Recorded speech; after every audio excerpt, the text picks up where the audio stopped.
Esta semana, a repórter Stella Ziskind entrevistou Uri Sivan, o presidente da Universidade Technion, o Instituto Tecnológico de Israel. Veja como foi. A Universidade Technion em Israel está completando 100 anos e eu vou conversar agora com Uri Sivan, presidente da Universidade já há 5 anos, para falar um pouquinho sobre esse desenvolvimento. Começou antes ainda da sua criação. Hi, how are you? I'm good. Wonderful being here.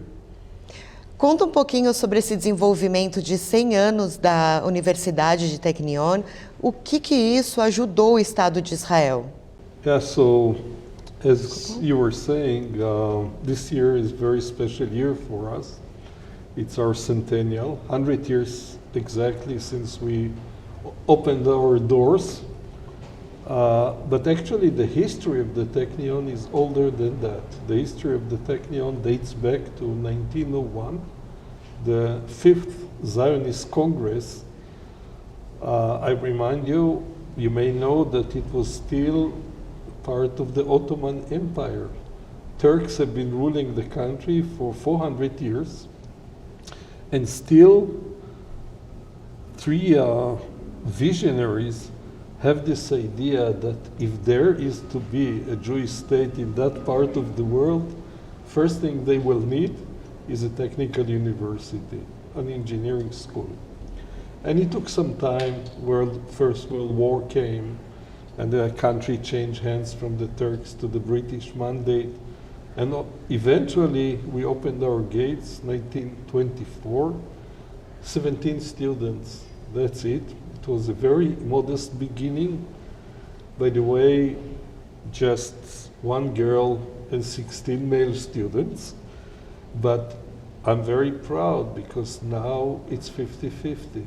Half of our students are females, which is very rare actually for an engineering school, and this is a result of hard work.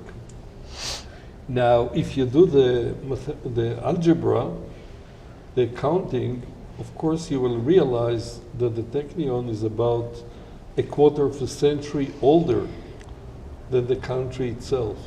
So we opened our doors a quarter of a century before the State of Israel. And as the only engineering school in the country, the impact of the Technion on the State of Israel is truly unparalleled. I'm not familiar with any university anywhere that affected the country where it operates in such a way as the Technion did.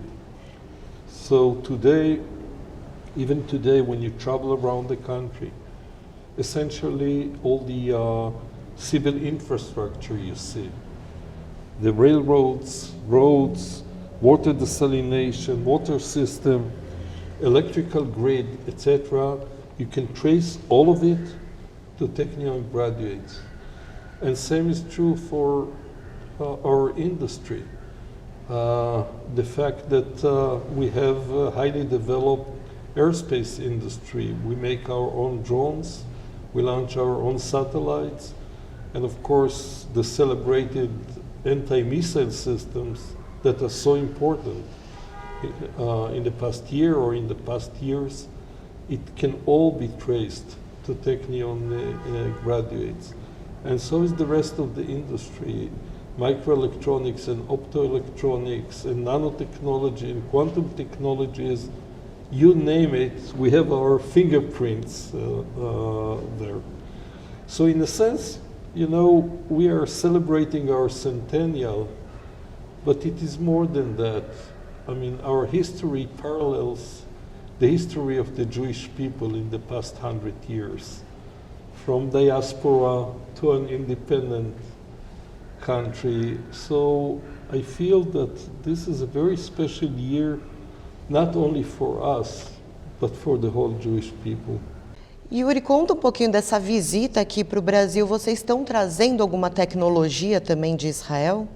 The reason for my visit here to Brazil is at least doubly folded, perhaps triply folded.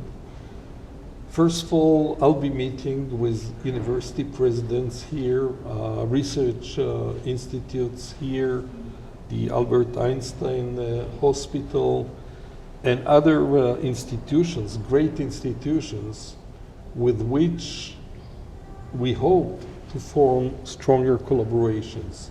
We do have certain collaborations, but I hope that the result of my visit would be significant enhancement of these collaborations. The other reason for my visit is to spend time here with our many supporters in Brazil. I have to say that the Jewish community here in Brazil is truly inspirational. I mean, dedicated, loving people, and they're very dear to us. We depend on our supporters, and this is my way of just expressing our deep gratitude and friendship to them. E Yuri, uma das tecnologias que vocês vão apresentar aqui é o microchip que tem toda a Bíblia, que vocês estão lançando aqui. Conta um pouquinho sobre esse microchip. Oh, so this is in fact a fascinating story. I have to say, it dates back 20 years back. The Technion has established the first nanotechnology institute in Israel, called RBNI, the Russell Berry Nanotechnology Institute. It's named after a foundation that supported us to large extent. And as one of the programs there, we had an outreach program for high school kids and middle school kids. Generally, the Technion is deeply involved with outreach programs to kids because, you know, this is our future.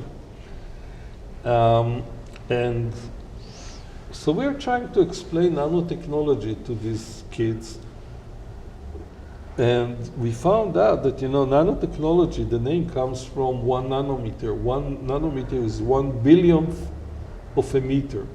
So everybody understands it's very small, but how small it is very difficult to imagine that. And then came the idea of, let's write some text and on nanometer scale and show it in just normal scale that one can read with the bare eye. And of course, if one has to choose a text, what other text would one choose except for the Hebrew Bible? And then came, you know, so it was clear to us that we would like to write the Bible, the Hebrew version of the Bible. We would like to write it in a very small characters, very small letters. In fact, the whole chip is less than 0.5 millimeter by 0.5 millimeter, I mean, the whole book. And we could have written it even smaller, but then, you know, it would be like the emperor's new clothes. Nobody would believe us that there is something there. So we wrote it this way. Of course, you cannot read the text by the bare eye. You need an electron microscope, high magnification, and so on.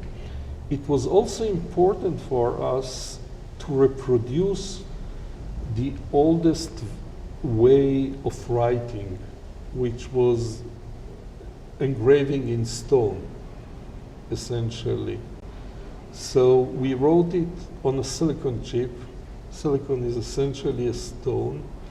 And rather than using a hammer and a chisel, as they did several thousand years ago, we engraved it using something called a focused ion beam, a beam of ions that engraves in stone. So it was important for us to reproduce the oldest way. So we did that, and it was kind of very inspiring for kids. But then Shimon Peres was our president at that time, and a great fan of nanotechnology, asked us to prepare the national gift for Pope Benedictus during his historic visit to the Holy Land. So we wrote it, and from there it took off on its own. I mean, this Nano Bible has life on its own. Today there is a copy in the Vatican Library, in the Biblioteca. This is one copy. One copy is with the museum in Jerusalem, Israel Museum in Jerusalem, and we held a fascinating exhibition there. They have the oldest version of the Bible, which are the Dead Sea Scrolls.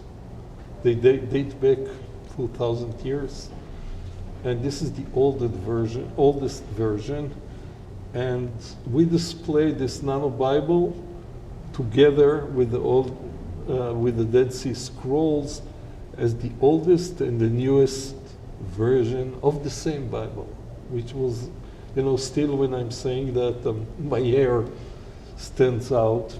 So this is a second copy.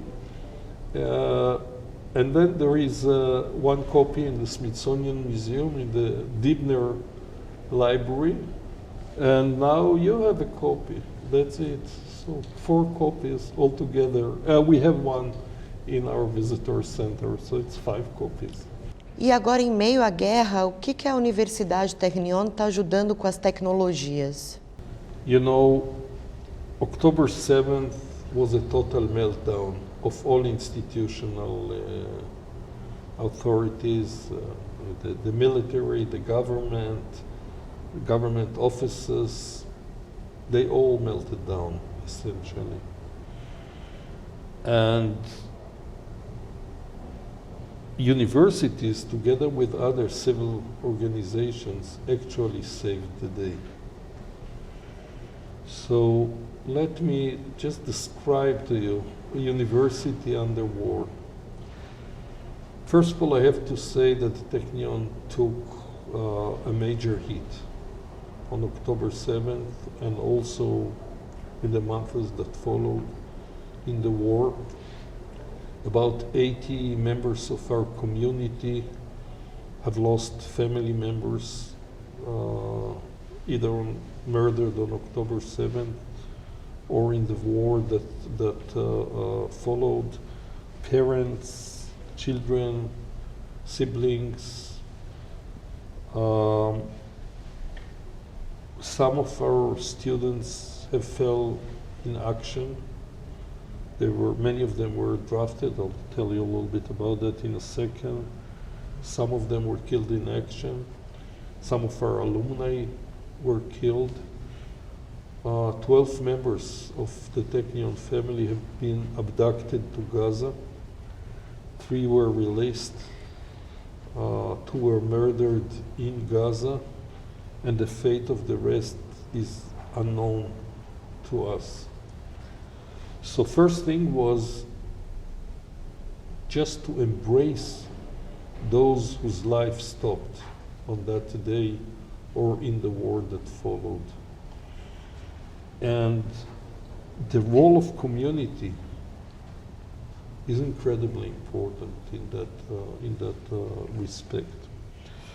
Now about 3,500 of the Technion people, mostly students but also faculty, administrative staff, have been called to duty, drafted within our reserve forces. Many of them engage in combat, both in Gaza, but also in the north. In the first days, they were lacking food, they were lacking medical equipment, they were lacking military equipment, and the Technion has turned into an incredible logistic hub with the help of our incredible student association. We just started collecting food, equipment, medical equipment, and just started shipping it to all units that needed something. Much of it, it was managed both by the Student Association and by our staff. And I don't know how many tons of provision we've shipped. Then already on October 8th, there were some families who were able to escape the Gaza envelope. They didn't have a place to go. It was still our summer vacation. So we just invited them in and hosted them in our guest house and in our dormitories.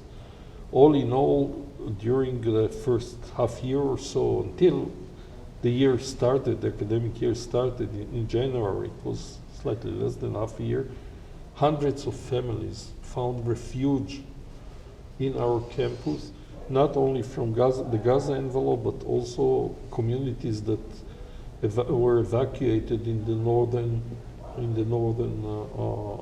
border. And then we delayed the opening of the school year from late October to mid-January. By the way, we delayed it more than all other universities, just hoping that more of our reservists will be released, which indeed took place. And then our reservists started coming back. Many of them missed many weeks of the semester, and they needed help.